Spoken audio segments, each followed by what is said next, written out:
Hey guys, welcome back to your channel journey to success. तो हम ना जब रिसर्च करते हैं एक टर्म हमारे सामने आई है दैट इज प्रिज्मा 2020 स्टेटमेंट। सो ये स्टेटमेंट क्या होती है आज हम गूगल करेंगे प्रिज्मा 2020 स्टेटमेंट। सो अगर आप इसकी वेबसाइट को विजिट करोगे प्रिज्मा 2020 स्टेटमेंट की, आपके पास ना ऑप्शंस आ जाएंगे कि प्रिज्मा स्टेटमेंट है क्या, उसकी एक्सप्लेनेशन एंड इलाबोरेशन के बारे में जानेंगे।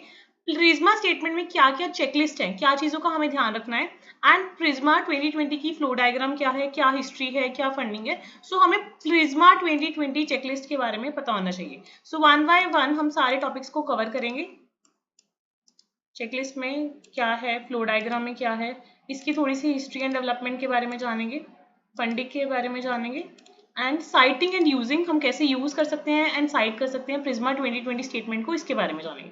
सबसे पहले मैं आपको बताती हूँ कि प्रिज्मा स्टेटमेंट है क्या, what is a PRISMA statement. So जो प्रिज्मा स्टेटमेंट है इसको क्यों डिजाइन किया गया था, देखो हम सिस्टमैटिक लिटरेचर रिव्यू करते हैं, सो उसको जानने के लिए प्रिज्मा स्टेटमेंट बनाई गई थी। इसमें क्या है, आइटम्स की चेकलिस्ट है जो कि हम अप्लाई करेंगे जब हम सिस्टमैटिक लिटरेचर रिव्यू करेंगे। सो जब हम लिटरेचर रिव्यू करते हैं तो हम उसमें प्रॉपरली मेटा एनालिसिस करते हैं, pair wise and statistical synthesis methods लगाते हैं, क्या चीजें लगानी है क्या चीजें नहीं लगानी, प्रॉपर स्टेटमेंट में हमें बताया गया है। So PRISMA 2020 statement has been designed primarily for the systematic reviews of the studies that evaluate the effectiveness of health interventions irrespective of the design of the included in the studies। तो जब हम checklist देखेंगे तभी हमें Prisma statement क्या होने वाली है, क्लियर होने वाली है। So if we go to the explanation and elaboration, इससे पहले हम चेकलिस्ट देख लेते हैं प्रिज्मा स्टेटमेंट की। तो जो प्रिज्मा स्टेटमेंट है उसमें 27 आइटम्स की चेकलिस्ट है कि इंट्रोडक्शन में क्या होना चाहिए, हर एक चीज में क्या होना चाहिए, हमारे पास प्रॉपरली मेंशन्ड है। सो हम ये इसको पीडीएफ फॉर्मेट में खोल लेते हैं जो प्रिज्मा स्टेटमेंट की हमारे पास चेकलिस्ट है। So this is a checklist of the Prisma statement. इसमें टोटल 27 मेन पॉइंट्स हैं।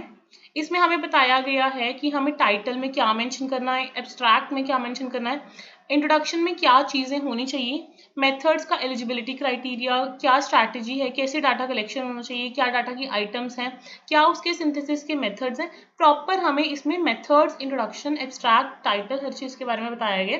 नेक्स्ट रिजल्ट्स आपको कैसे डिस्क्राइब करने हैं, कैसे उनका रिस्क बायसनेस चेक करनी है, डिस्कशन सेक्शन में आप क्या क्या मेंशन करोगे, अदर इन्फॉर्मेशन में क्या क्या मेंशन करोगे, तो हमें एक एक चीज़ अच्छे से बताई गई है।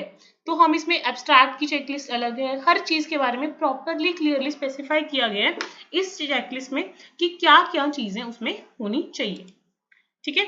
सो प्रिज्मा की अगर हम फ्लो डायग्राम देखते हैं, हम इसको फ्लो डायग्राम को, सो इन केस आपको प्रिज्मा की फ्लो डायग्राम देखनी है, आप इसको वर्ड फॉर्मेट में ओपन करके देख सकते हो। अब प्रिज्मा की हिस्ट्री क्या है, सिस्टमैटिक रिव्यूज के लिए एंड मेटा एनालिसिस की इंक्रीजिंग इंपॉर्टेंस को ध्यान में रखते हुए हेल्थ केयर सेक्टर में प्रिज्मा आया था।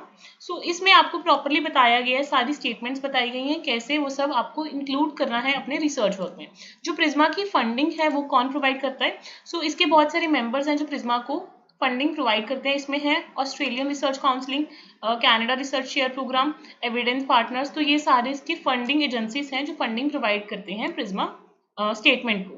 ठीक है। अगर आपको साइट करना है तो आप rather than citing the PRISMA website, आप इनके कोई भी आर्टिकल्स को साइट कर सकते हो, स्टेटमेंट समझा सकते हो, थोड़ा सा एक्सप्लेनेशन एंड एलैबोरेशन कर सकते हो, rather than just referring to the PRISMA website. तो बेटर वे ये है कि आप आर्टिकल्स को साइट करो जो इसको एक्सप्लेन करते हैं एंड जो इसकी डिटेल्ड एक्सप्लेनेशन एंड एलैबोरेशन को एक्सप्लेन करेंगे। अब हमारे पास ना यहाँ पे एक पीडीएफ है जिसमें क्लियरली प्रिज्मा की सारी स्टेटमेंट को बताया गया। सो इसमें आपको चेकलिस्ट ऑफ आइटम्स एग्जाम्पल्स के साथ बताई गई हैं। यहाँ पे अगर आप इसको रेफर करोगे ना तो इसमें प्रॉपरली एग्जाम्पल्स हैं, टाइटल के बारे में बताया गया है, एग्जाम्पल आपको कैसे टाइटल में चीज़ों को इंक्लूड करना है, क्या क्या रैशनल आपको इंक्लूड करना है, टाइटल में आपको कैसे सिस्टमैटिक रिव्यू करना है, एब्स्ट्रैक्ट में आपको कैसे करना है। तो आपको एग्जाम्पल्स के साथ सारी स्टेटमेंट बताई गई है। अगर आप चाहो तो आप अपनी स्टडी में इस चीज़ को इनकॉर्पोरेट कर सकते हो। ठीक है। ये हमारी प्रिज्मा स्टेटमेंट के बारे में हमने जान लिया कि प्रिज्मा स्टेटमेंट होता क्या है, इसकी explanation and elaboration, checklist, flow diagram.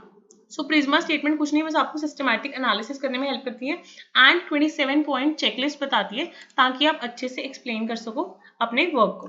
ठीक है। एंड अगर आपको साइट करना है तो rather than citing the website, आप इनके पेपर्स को साइट कर सकते हो।